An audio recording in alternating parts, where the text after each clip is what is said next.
Hey guys, welcome back to my YouTube channel. My name is Maria. If you watch this video and you enjoy it, don't be shy, hit the like button and subscribe to my channel for any future videos on narcissistic abuse recovery and complex post-traumatic stress disorder. We'll get right into it. Today I have a video entitled The 5 Reasons Why You Can't Seem to Stop Watching Videos on the Narcissist. So just like narcissists seem to be cookie cutter, the narcissistic abuse recovery at the very beginning seems to be kind of the same way. We all tend to look towards YouTube for the answers. Watch these videos about the 10 reasons why someone is evil, how to get my narcissistic partner back. You know, videos such as this, and we seem to get on this hamster wheel where we watch them over and over and over again, searching for answers. So I have a video for you about 5 reasons as to why we do this. Well, reason number 1 is for pure validation. Maybe you've never even heard of a narcissist before. You had no idea that this even existed or was a thing. You finally found your way to YouTube, and now you have a variety of different YouTubers validating your feelings, which is great because let's face it, not everybody even understands what narcissistic abuse is, and you may not have people in your life that even believe you, when you talk about these things. So watching these videos at first in your narcissistic abuse recovery healing process can be very, very validating, and that may be where this cycle of watching these videos started for you. So the second reason as to why you may be stuck watching videos on the narcissist is because while you were in the narcissistic relationship or while you grew up with the narcissist, the focus was usually probably on them, trying to figure out what is wrong with them. How to help them, how to get them to like you more. So the focus maybe has been on them for so long that our subconscious mind goes to what we're comfortable with, right? It continues to go to what is comfortable for you.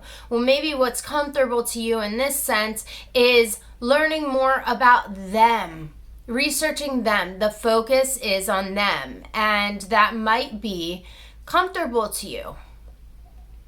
So the third reason as to why we may get stuck in the cycle of watching videos on narcissists is because we may be in the flight trauma response where we don't want to feel our feelings. For us, it might be easier for us to be looking at the narcissist and what an actual narcissist is than to be looking at the inside and asking ourselves questions that could look like, what about me is it that attracts these type of people?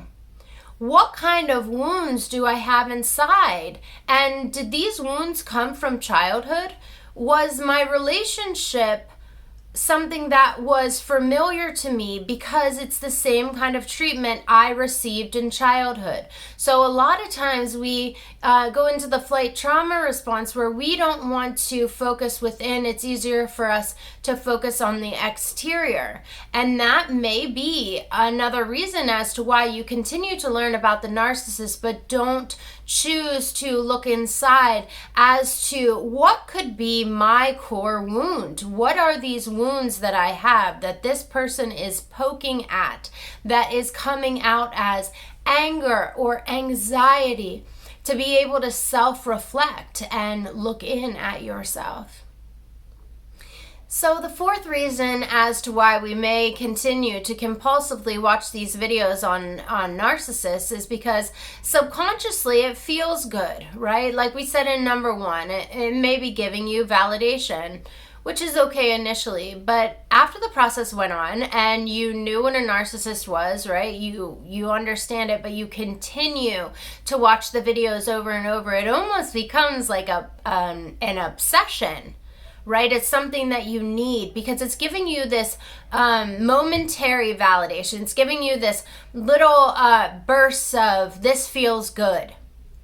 Someone understands me, this feels good, so I need more. So just like we get addicted to anything else, you know, sugar is an addiction, food can be an addiction, drugs, alcohol, right? Because when we're in a flight trauma response, a lot of times we don't want to feel the pain, so we turn to addictions. Well, doing this kind of research and getting stuck on this is the same sort of thought process, right? So it's going to feel good for a little bit when you get your fix, but then eventually these are going to become compulsive thoughts, and it will be all you can think about. This is when it becomes dangerous to continue to externally focus on the narcissist by watching the videos over and over again. So the fifth reason that you may be watching compulsively these narcissistic videos over and over again is because it is feeding into your negative inner critic. So when we have C-PTSD, which is complex post-traumatic stress disorder, the aftermath of emotional abuse, one of the 5 symptoms, along with social anxiety,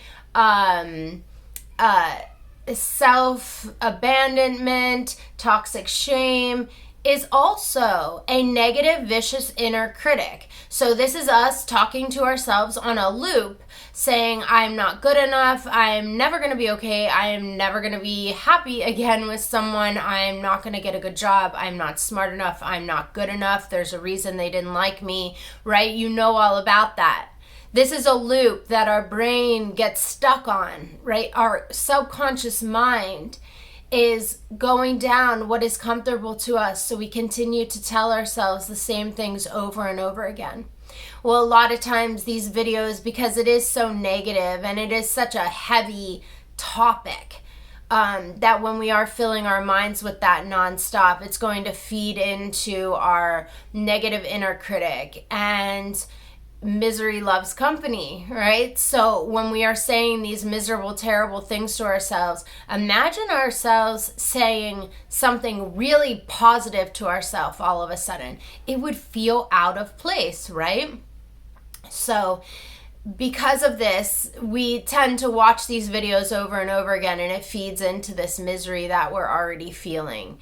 It's just a suggestion, but you may want to try watching something that's uplifting, something on healing. You know, I have tons of videos on this channel and an entire playlist on healing from narcissistic abuse, or at least starting to research complex post-traumatic stress disorder. Something that's not going to keep you stuck in the past, but is going to help you to continue on with a healing process, and not just trying to figure out who the narcissist is, but try to figure out who you are, and better yet, who you want to become.